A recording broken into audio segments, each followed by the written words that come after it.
রেস্টুরেন্টে কিভাবে আমাদের বোকা বানায় দেখুন। তারা চানাচুরের মধ্যে দই দিয়ে এরপরে এতে পেঁয়াজ দিয়ে দেয় এবং তারপরে দেখুন কি দারুণ আর মজাদার একটা জিনিস তৈরি হয়ে যায়। আজ আমি আপনাদের এমন একটা সিক্রেট বলছি যা বড় বড় হোটেলে তৈরি করা হয়, যা আপনাদের কোনো হোটেলওয়ালা কখনোই বলবে না। কারণ যদি আপনি এটা জেনে যান তাহলে আপনারা বাড়িতে বসে এটা বানিয়ে নিতে পারবেন, আর তাতে হোটেলওয়ালাদের অনেক বেশি ক্ষতি হয়ে যাবে। এটা বানানোর জন্য সবার আগে আমরা সামান্য দই আর কিছু পেঁয়াজ চানাচুরের মধ্যে দিয়ে মিশিয়ে নিয়েছি এবং এগুলোকে ব্লেন্ডার জারে দিয়ে একেবারে ভালোভাবে পেস্ট বানিয়ে নিতে হবে। এরপরে এটা সাইডে রেখে দিব।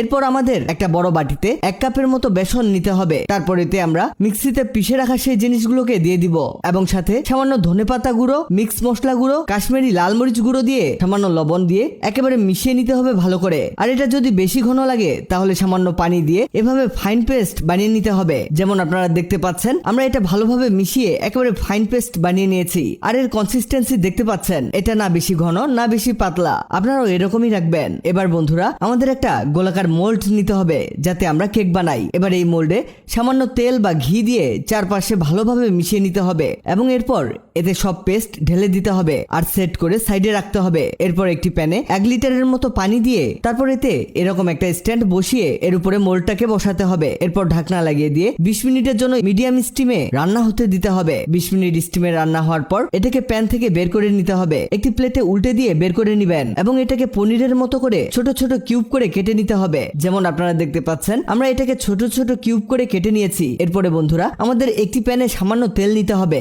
এবং তেল যখন ভালোভাবে গরম হয়ে যাবে তাতে সামান্য রসুন কুচি, আদা আর কাঁচা মরিচ দিয়ে হালকা ভেজে নিতে হবে। এরপর তাতে পাতলা করে কেটে নেওয়া পেঁয়াজ দিয়ে হালকা ভাজতে হবে। এগুলো ভাজতে ভাজতে আপনাদের জানিয়ে দেই, আগের ভিডিওতে কমেন্ট করেছেন পর্তুগাল থেকে রিমন ভুইয়া, নারায়ণগঞ্জ থেকে মোহাম্মদ শাকিল, শ্রীমঙ্গল থেকে শিরিন বেগম। আপনারা যারা কমেন্ট করেছেন আপনাদের ধন্যবাদ। যখন পেঁয়াজ হালকা ভাজা হয়ে যাবে তখন এটা সেই কিউবগুলোর উপরে এরকম করে ঢেলে দিতে হবে। বন্ধুরা এখানে আপনারা দেখতে পাচ্ছেন আমাদের এই দারুণ ইভিনিং স্ন্যাক্স সম্পূর্ণ তৈরি হয়ে গেছে আর এর স্বাদ ভীষণ মজাদার হয়। আপনারাও একবার এই রেসিপি বানিয়ে ট্রাই করে দেখুন, আপনাদের এর স্বাদ ভীষণ ভালো লাগবে। ভিডিওটি আপনার কাজে আসবে তাই দ্রুত খুঁজে পেতে টাইমলাইনে শেয়ার দিয়ে রাখুন। ভিডিওটি ভালো লাগলে লাভ রিঅ্যাক্ট দিন। এমন সব তথ্যবহুল ভিডিও পেতে লাইক ও ফলো দিয়ে রাখুন।